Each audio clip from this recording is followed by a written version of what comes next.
Bonjour Gérard. Mais bonjour Willy. Voilà, je vois que tu es encore bien chargé, comme chaque saison littéraire. Mais oui, c'est ma hôte de, non pas de Père Noël, mais de Père Septembre, de Père Octobre, de Père Novembre, de Père Décembre. Oui. D'accord, d'accord, d'accord, d'accord. Donc on sort à part en janvier et en juillet, août, on sort 2 livres par mois à peu près. D'accord, oui, oui, oui. Et j'ai déjà vu qu'il y avait quelques échos qui se faisaient entendre, et je Effect- vois que tu les as ici Effectivement, donc sous les doigts. sur ces livres aussi, une colonne pour le paradis de Philippe Fievé, qui est sorti il y a 2 jours. D'accord, Et qui, le jour de la parution, a effectivement eu un bel article de Jacques Franck dans la Libre Belgique. d'accord.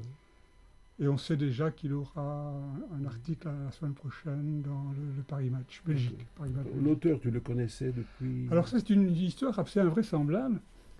Quand il m'a envoyé son manuscrit, ce nom me disait vaguement quelque chose. Enfin, Philippe Fievé, ce n'est pas un nom tellement rarissime en Belgique.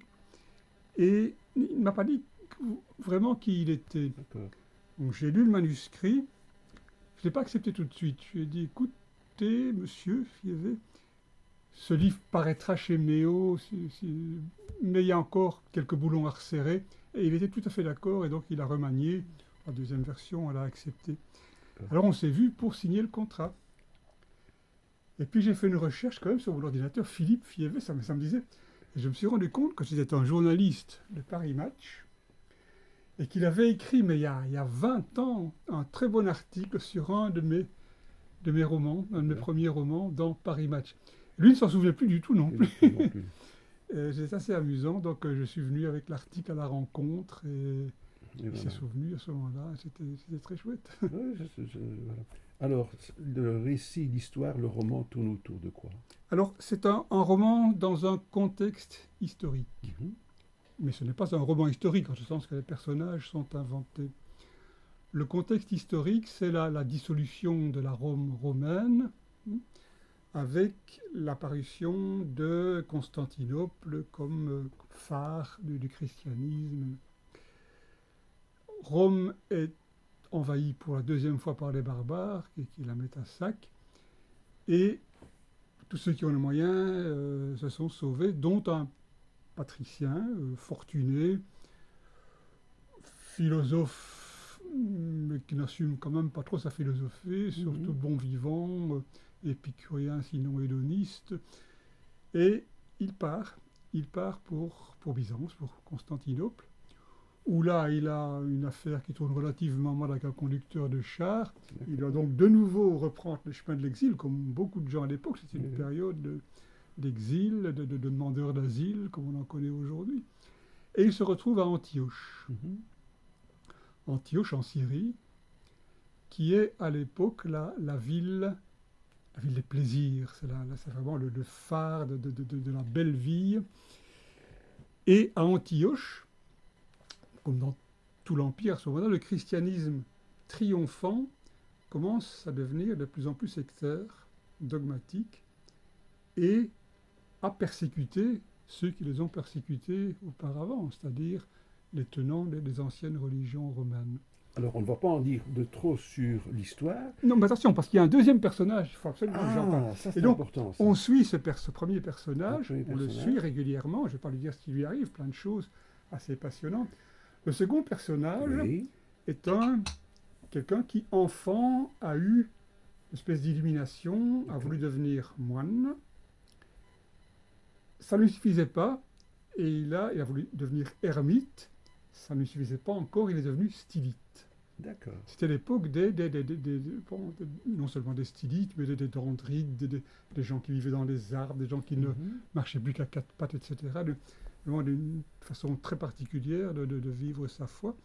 Et ce stylite, petit à petit, va devenir, comme Saint Siméon, son quasi contemporain, va donc devenir une espèce de phare vers lequel...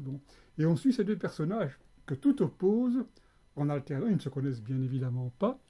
Il y aura quand même, par une brève rencontre à un moment donné, suite à toute une série d'aventures, et on suit ces deux personnages, mais en même temps, ils nous brassent toute l'atmosphère de l'époque. D'accord. Les persécutions faites par les chrétiens sur les païens, les tremblements de terre.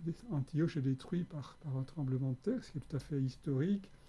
L'épidémie de peste, là, il a un peu triché, il a décalé de quelques dizaines d'années pour l'entrée dans le livre. Enfin, Oui, tout compte fait. Bon, on s'éloigne du livre, je veux dire, d'histoire. On est vraiment dans un roman. On est dans un pur roman. Un D'accord. pur roman avec, dans un contexte historique qu'il connaît très bien. D'accord. Il connaît très bien, il a été prof d'histoire autrefois.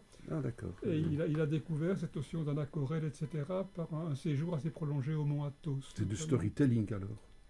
Si on veut. Voilà. Bon, j'ai horreur de cette Oui, terme. oui, mais enfin, Pour moi, c'est un bon roman. un bon- à la ligne. voilà, d'accord. Mais enfin, c'est bien, c'est très didactique pour faire passer des Tout à fait. faits d'histoire. Tout à fait. D'accord.